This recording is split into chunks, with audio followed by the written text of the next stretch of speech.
Hey, welcome. I'm Dr. Michele Arnold, your acupuncturist from Acupuncture Center Inc. here in Poway, California. And I would like to present the Chakra Series to you. And today's topic is getting rid of chronic pain so you can live your best life now by changing what you think. And this is part 2.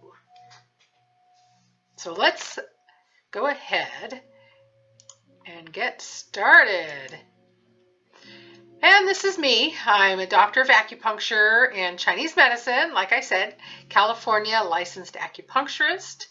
I have over 21 years of clinical practice in the Poway, Rancho Bernardo, and San Diego area. I must give a disclaimer, these products and methods have not been evaluated by the FDA. The products and methods recommended are not intended to treat, diagnose, cure, or prevent illness or disease. Please consult with a licensed health professional to address specific health concerns you might have.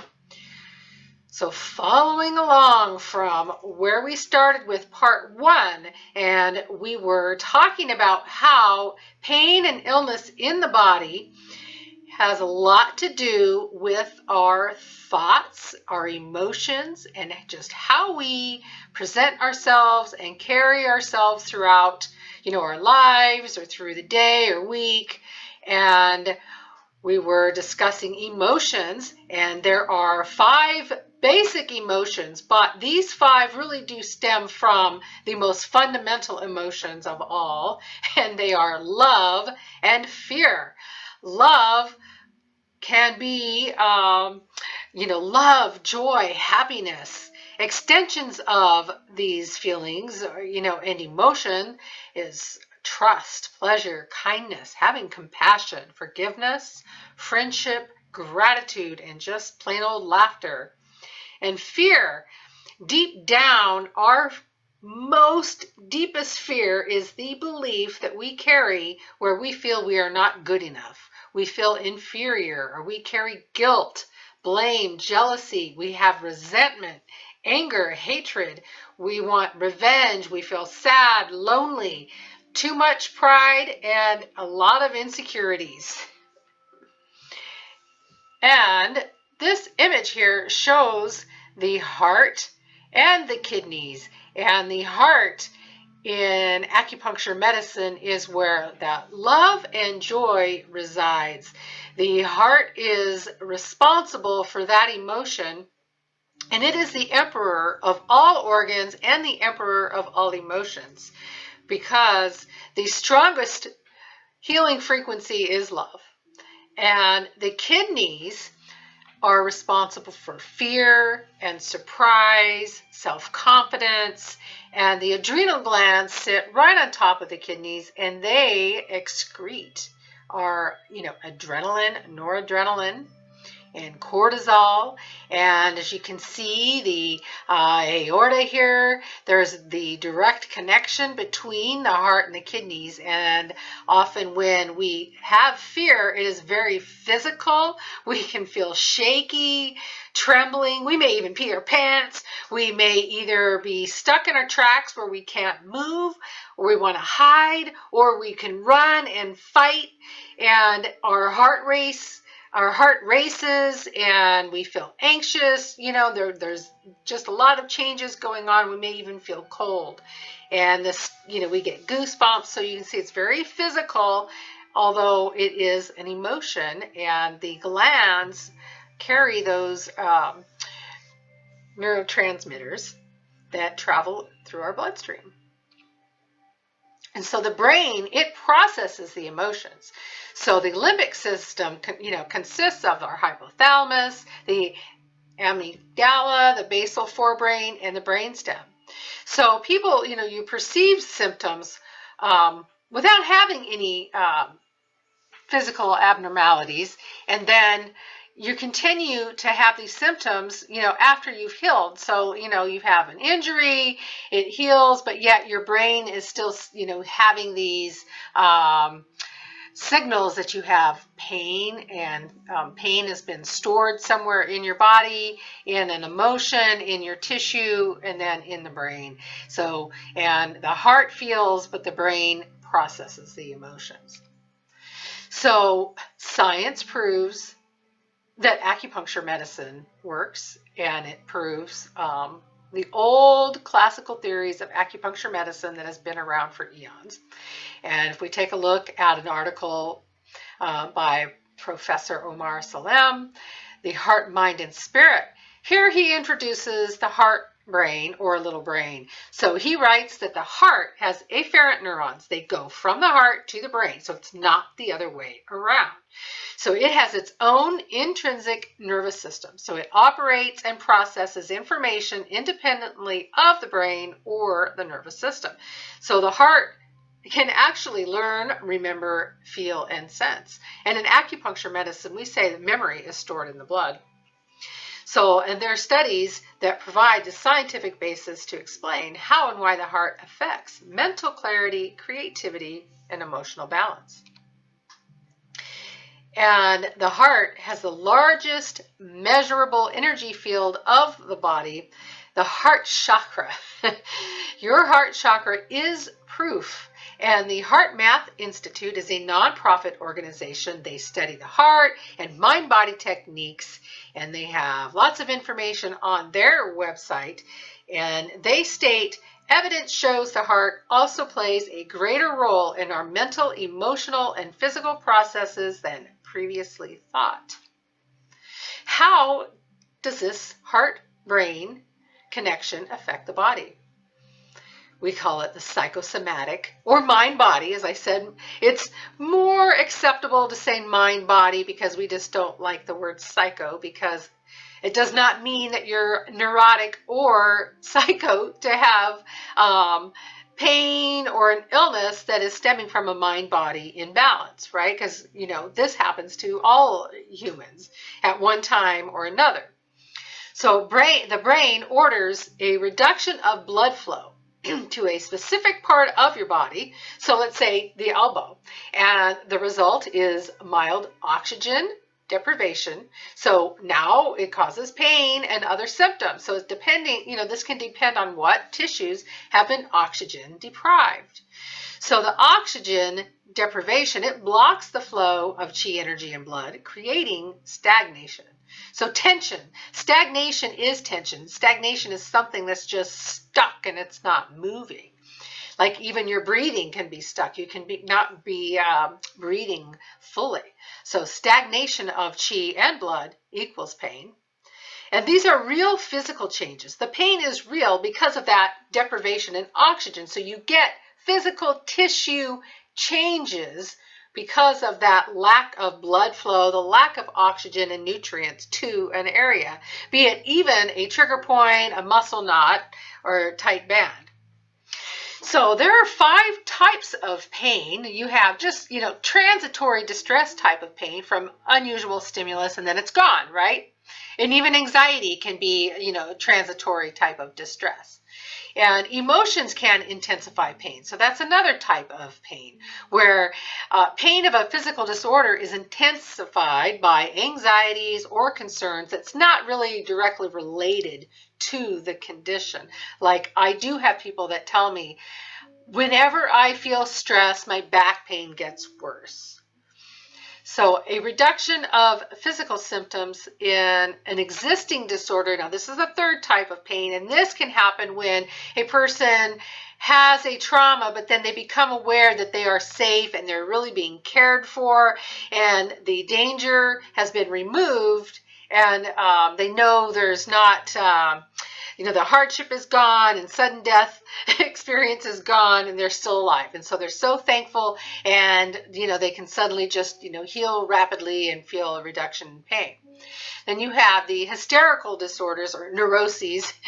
These are often quite bizarre types of things where a person may experience a wide variety of highly debilitating maladies, including muscle weakness, even paralysis, feelings of numbness, tingling, total absence of sensation, blindness, inability to use their vocal cords, and many other symptoms, but all without physical abnormalities in the body to account for such symptoms. They're hysterical.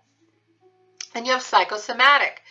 I call it the mind-body. Mind-body-spirit is really to be correct, where the brain induces those physical changes. So this is universal, as I said, and a normal component of everyday life. We have all experienced this at one time or another. So why does it hurt where it hurts? Like, why would it hurt here? Or why would your forehead hurt? Or why would your neck hurt? So the choice of a pain location, it may be deliberate. Maybe the brain has decided that the time is right for a physical diversion and chooses this exact moment to initiate the pain, because the person will assume that it stems from the injury.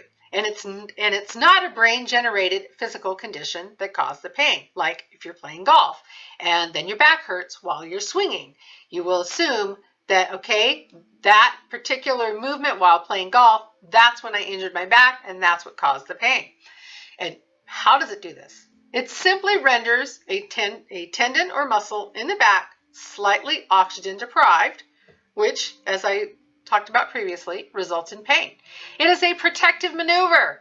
So tension or stagnation reduces that oxygen flow to muscles, nerves, tendons, maybe even bones, areas of known weakness, maybe from previous illness or injury, areas prone to injury, an area along an acupuncture meridian organ that is responsible for a particular emotion and feelings.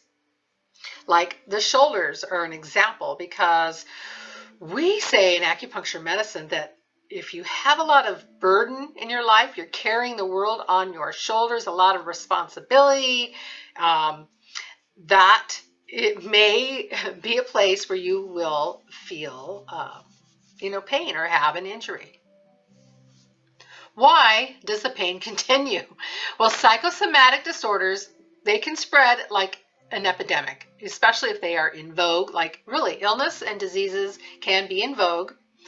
So people with an unconscious psychological need for symptoms tend to develop a disorder that is well known, like back pain, fibromyalgia, hay fever, eczema. So it's not a conscious decision.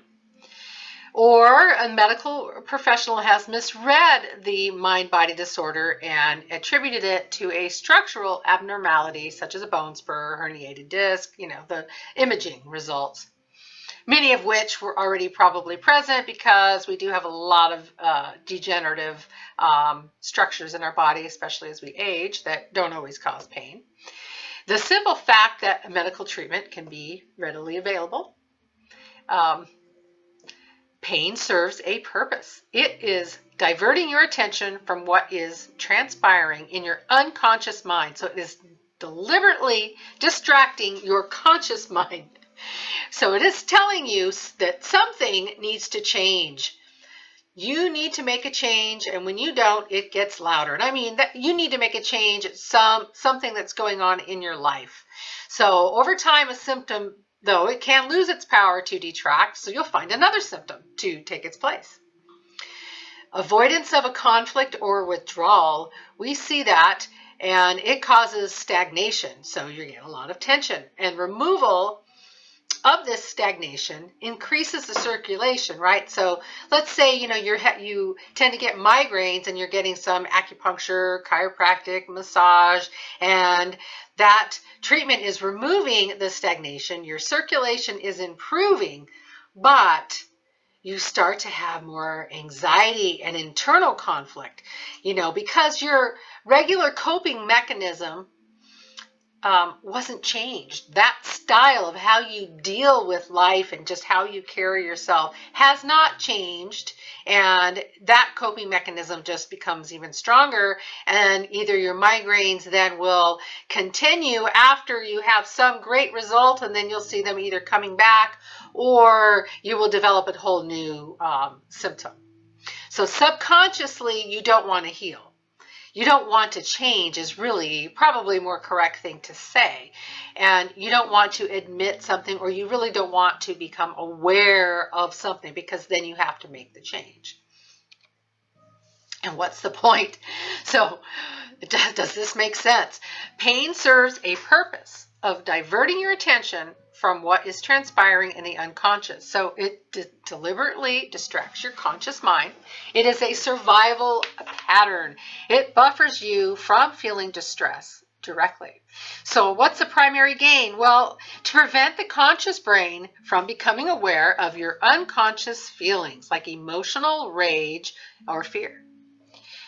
There is a lack of awareness. There is avoidance. You don't, or in some cases, you really don't want to face it. You don't want to admit certain things that are going on in your life or certain faults because of that deep down belief of I am not good enough.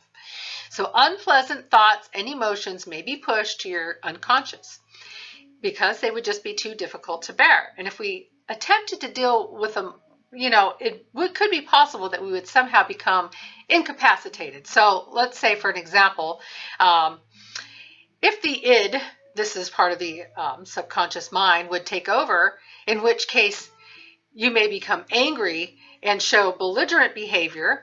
And this could be referred to as ranting. You could become a raving lunatic or someone in need of like a straitjacket. But behaving like that, it's not acceptable, right? So we push those thoughts away rather than act inappropriately and being ostracized, which would cause a further reduction in your self-esteem. So it's to keep you from acting like an idiot, in other words, all the time. Secondly, we would become paralyzed with grief or unable to function in face of unpleasantness. So we don't want that either, because then we'd be just, shirking our responsibilities. So, either we just become too showing our emotions just, inappropriately, always angry, causing problems, looking like we're crazy, or we just are, hopeless, feeling so overwhelmed, and we can't even take care of ourselves or do anything. We kind of become paralyzed. So it's one of those two things happen if we don't have this protective mechanism of our subconscious mind in place. So it does serve us a good purpose, because we do not always need to be carrying around all of these traumas throughout, our life, stemming from childhood, adolescence, young adulthood, whatever. We don't always need to be experiencing those events over and over, or constantly thinking about, our low self-esteem, etc. So what is, unconscious mind versus being mindful? So unconscious emotions, they can be a potent factor in virtually all physical, ailments, not just pain. So the id, this is our unconscious, childish, primitive, self-centered part of our mind. It's totally unconscious, right? We don't know about it. The ego is our decision maker, so it's the captain part of the mind. The superego. Now here's where we have our morals, ethical part of our mind, and our responsibilities. So both the ego and superego can be unconscious and conscious. Like we might be a little bit, aware, not aware. There's no correlation between intelligence and emotional maturity. Okay, so you can be the most brainiac person out there, super intelligent, but really be emotionally, you just can be like a 2-year-old, right? However, emotional rage, anxiety, shock, or fear, when we are experiencing those emotions, they can cloud our judgments, because it can just be overwhelming and take over, and we're not even thinking straight. You can't solve a problem as well when you are enraged. You can act like an idiot. I'm just going to say it. And these were first researched and discovered by Dr. Freud. So these are expressed through how you react, interpret, how you behave and treat others, treating yourself, what you say in your head to yourself, right? You can be aware and you can be unaware of the thoughts you keep telling yourself.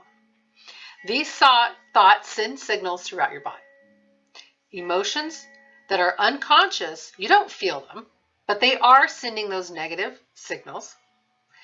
So, and just a question that I have sometimes is, should we really bring up old trauma and bad memories if we don't feel them? I mean, they no longer affect us. We've dealt with them. They've now been put in our subconscious mind. We've moved on. I don't think we need to dredge them up. I feel like we need to sometimes just become aware of our belief system and what that is exactly to help ourselves fix that, but not necessarily that we have to remember a trauma if we actually really don't remember it. Because then you are just opening, and now maybe you were not so anxious, or you were fairly happy, but you just had some chronic pain, and you wanted to do some personal growth. And then all of a sudden, if you did too much digging and you found some really horrible trauma, now you could just be reliving that and then spend the next 4 years in therapy and never get better. So I've just, 21 years of being in practice, I've many people that have gone through different things, and just some things that I've seen kind of happen. Thoughts send neuropeptide signals, as I've mentioned, right, throughout your body. So, and this is also through the autonomic nervous system, the ANS. So they do get through to our circulatory, our gastrointestinal, respiratory, genitourinary, the immune system, and our immune system can be overactive, like allergy, right, and or underactive. So like poor immune system, you get sick a lot. Neuroendocrine, the hormonal system, that's where, neuropeptide signals can go through that system. And the brain, it has the capacity to initiate physical, chemical, or neural changes in the body. So thoughts and emotions are stored in our energetic body systems. What are those? Here we are. So the energetic body system, the meridians, there are 14 main meridians or channels, and 12 are bilateral, both sides of the body. We have the lung and large intestine, the stomach and spleen, heart and small intestine, bladder and kidney, the pericardium, and the triple warmer. The triple warmer is an organ that is only identified in acupuncture medicine. It is what we would call fascia, connective tissue, internal membrane system. So it is that fascia that separates our chest cavity and our abdominal cavity and our pelvic cavities. And the pericardium is a highly electrical fibrous tissue protecting and surrounding the heart. And so it makes perfect sense that they would be a paired meridian. The gallbladder and liver. And there are two more channels. One is on the anterior of the body called the Ren or conception vessel. And along our spine down the center is the Du or governor channel. And other energy centers are called chakras or chakras. And they come from Ayurvedic medicine. And there is some overlap with Chinese medicine and the meridians. So each chakra is located at specific levels of the spine, and they are associated with glands and nerve plexes. They connect organs, glands, hormones, and thoughts, beliefs, emotions. So energetic fields, chakras are swirling vortexes of energy. So it's based on scientific principles that all matter vibrates or oscillates, right, at a precise frequency. So different parts of our physical, emotional, mental, and spiritual being resonate with various frequencies of vibration. So the 7 chakras, there's the root, or it can be called the base chakra. It is at our perineum area or the tailbone area. It is the one in red here below the tailbone. The sacral is the orange color ball here around the just below the first, second lumbar. On the sacral area, the solar plexus is yellow, and it can be located level with the umbilicus. And the heart or chest chakra is green, and that's sort of the thoracic area, the mid-back. You have the throat chakra, the brow chakra here, the back of the head. This is in between the your eyes. It is your third eye. That is the brow chakra, and then the crown is the top of the head, and its energy goes upward. There are also many other chakras, many more than even just these 21 minor chakras that I'm talking about here, but they are bilateral and correlate with an acupuncture point. And think of them as along major centers of energy change, and that would be our joints, right? So and when we use in acupuncture anyways, when we use minor chakras, we're really helping with pain relief. So the feet, the hands, at the elbows, at the knees, the groin or the gonads, the clavicles, the intercostals, that's your rib cage, your ears and jaw, your shoulders, your navel, and there's one spleen chakra found only on the left, below the left rib cage. So take some time and do some soul searching. What is your intention? Ask questions for yourself. Write them down on paper. Have the intention of allowing the answers to just come to you, and just acknowledge your beliefs. And there's no wrong answer. There's no judgment. Just be the observer for yourself, and just know that everyone has these basic human traits, and at some time or another we experience psychosomatic symptoms. So it's not neuroses. But if you do have mental health problems, please, seek psychotherapy if needed. Some people really are neurotic. I'm just saying, I don't mean to joke. It's not a joking matter. But if you do need help, seek that type of therapy and care. So here's the questions. We'll start with some easy things. Well, they're just easier than some of the other ones we're going to get to, but these have more to do with your lifestyle. So the physical lifestyle types of things, like what have I been eating? Like seriously, what have I been drinking? How much have I moved my body? How much rest have I given myself? So, you're on to a great start though. If you're eating real food, if you're eating whole food that's not processed, full of artificial flavorings and dyes and preservatives. And what are you drinking? If you're drinking mostly water, mostly lukewarm, hot teas, green tea, you're doing well, right? Herbal teas. And how much have you moved? Are you moving your body throughout the day in getting things done? Or are you lethargic? Do you not work out? Do you hate exercise? Even just moving, doing some dancing and getting your body moving. We need to move. So how much are you moving your body, and how much rest are you giving yourself? Mentally and emotionally. So how well or how much have you been sleeping?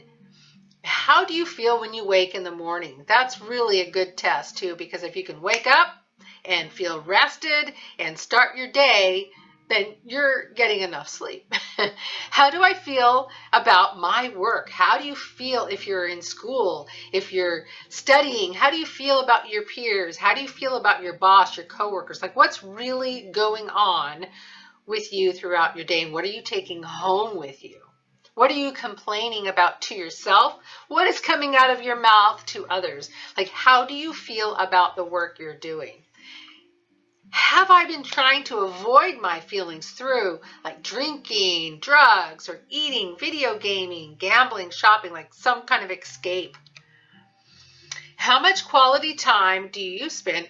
Say it like, how much quality time have I spent with friends or family? That really is important, your social network, right? How much quality time alone have I had? I love that too. That's important too. Do I feel loved right now? Do you love yourself? I should write that on here too, because if you love yourself, you will feel loved, right? So do I feel loved right now? And what am I saying to myself in my head? What am I saying to myself because of a negative belief system about myself? Am I feeling repressed anger, resentment, fear, like lack of self-confidence, self-doubt?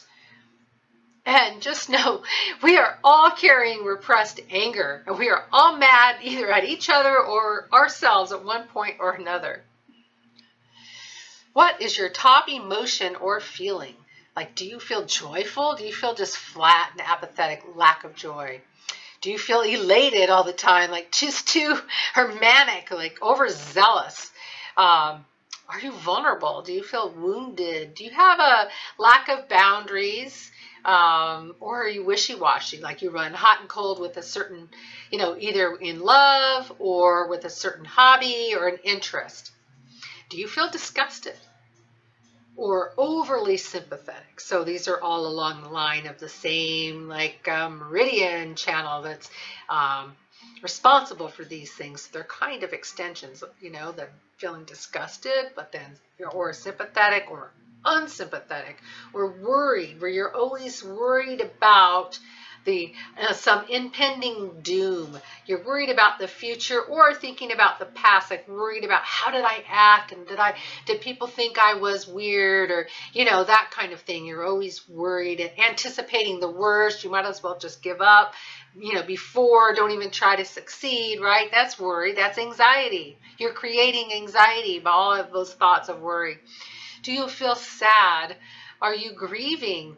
Do you feel alone or disappointed or regretful? So all of these things are related, and sometimes they can be inappropriate. Like, maybe you did lose somebody or something, but now it's been a few years and you haven't moved on, and that now that grieving is just inappropriately. It's not serving anymore, and you need to find a way to move on.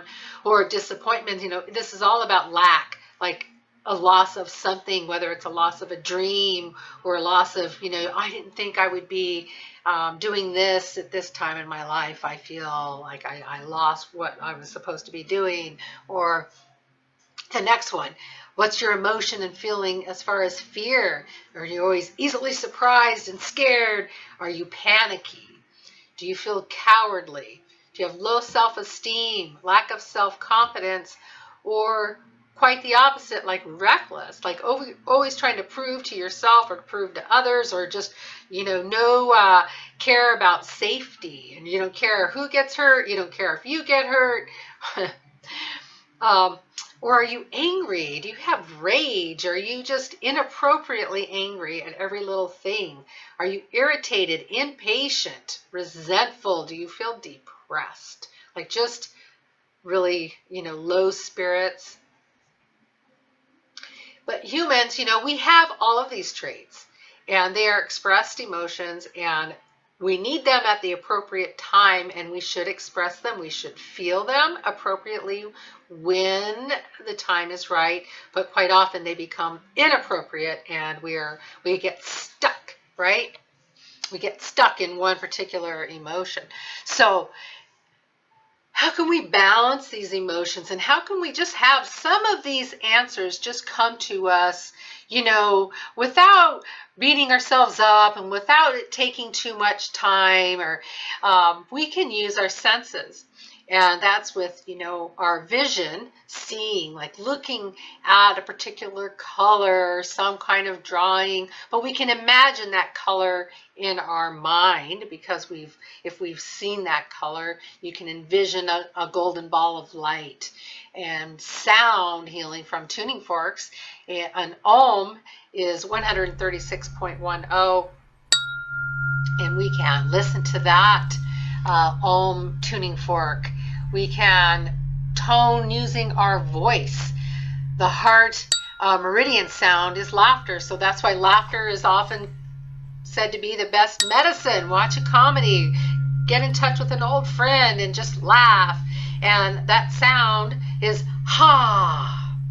And the chakra sound is yam. It's kind of like humming, but it's yam. And just draw it out. And there's ways that you can meditate and just hold your hands in a particular place as you either lie down or you sit with your legs folded, and envision this color and listen to the sound. And you can feel the sound. If you have a tuning fork, you can set that tuning fork on your chest and really feel it resonate throughout your body, and just be one with yourself. So, and we do this in my chakra classes.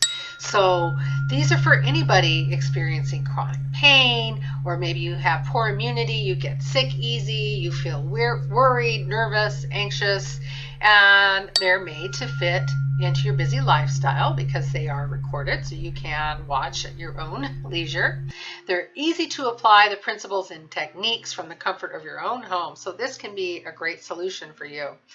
And health practitioners too. So if you're wanting to add sound healing with tuning forks, the use of essential oils or other energy medicine tools to your practice, so this is a great place to not only treat yourself, but to learn basic steps so it will fit into your busy lifestyle. Easy to apply these principles and techniques, comfort of your own home. And of course, for practitioners, there can be more advanced courses. So I would consider this a spiritual practice, and practice what you've learned either just along with me when we do it once or twice a month, or practice daily 15 minutes, once weekly for an hour, monthly, whenever it's needed, just during times of conflict. Like just even have a tuning fork or some essential oils and use one of these techniques. Even in as little as 5 minutes, you will feel a shift. So bringing yourself back into balance to center yourself.